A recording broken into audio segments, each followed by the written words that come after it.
Some customs in basketball would be that we have to wear our mandatory uniform. We have to wear our jersey, shorts, and our basketball shoes.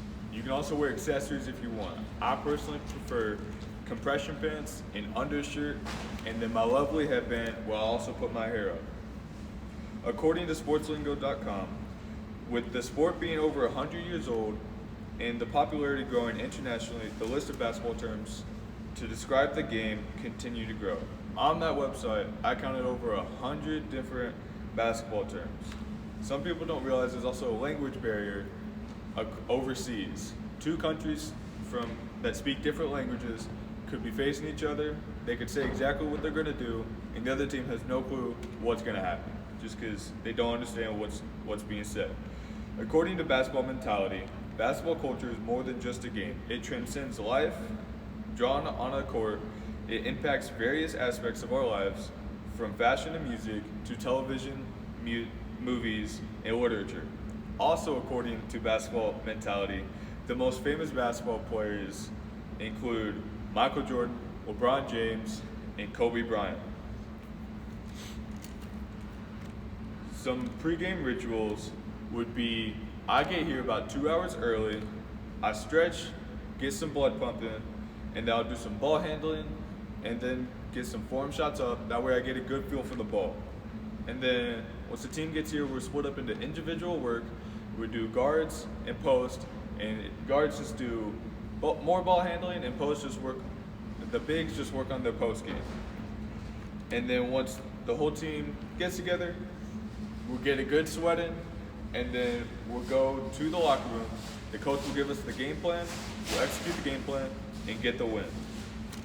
According to basketballuniverse.io, there are a lot of traditions and rituals throughout the years of basketball.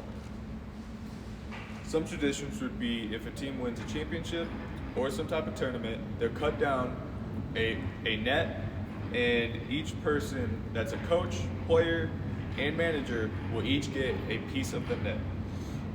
There's handshakes, celebrating milestones, and retiring jerseys.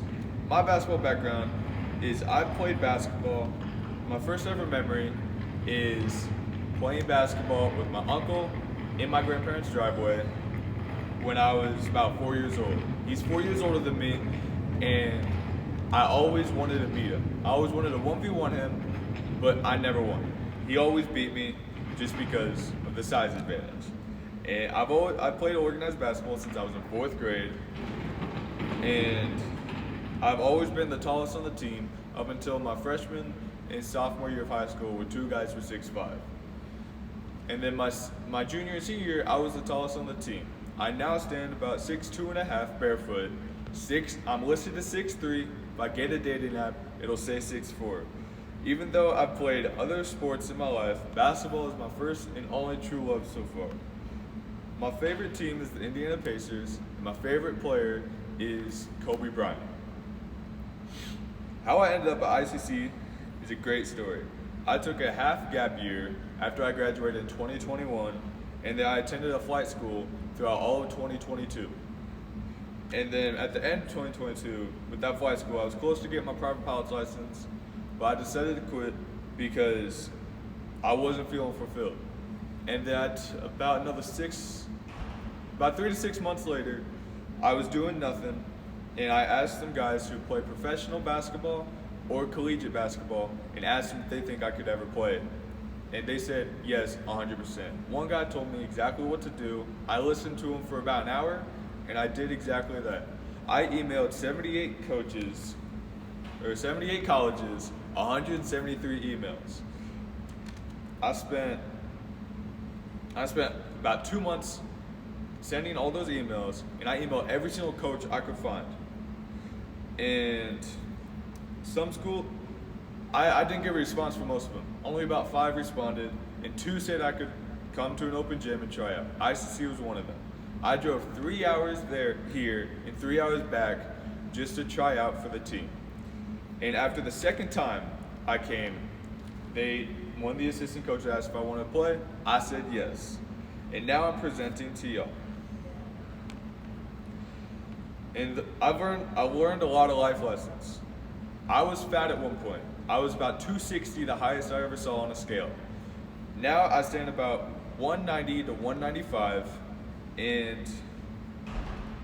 and I got visible six-pack abs. I would show y'all, but Thanksgiving was last week, so I don't think so. And my favorite quote from a book I have, which is called Kobe Bryant, The Mamba Mentality. He says, if you really want to be great at something you do, you truly have to care about it. If you want to be great in any particular area, you have to obsess over it. A lot of people say they want to be great, but they're not willing to make the sacrifices necessary to achieve greatness. They have other concerns, whether important or not, and they spread themselves out. That's totally fine. After all, greatness is not for everybody.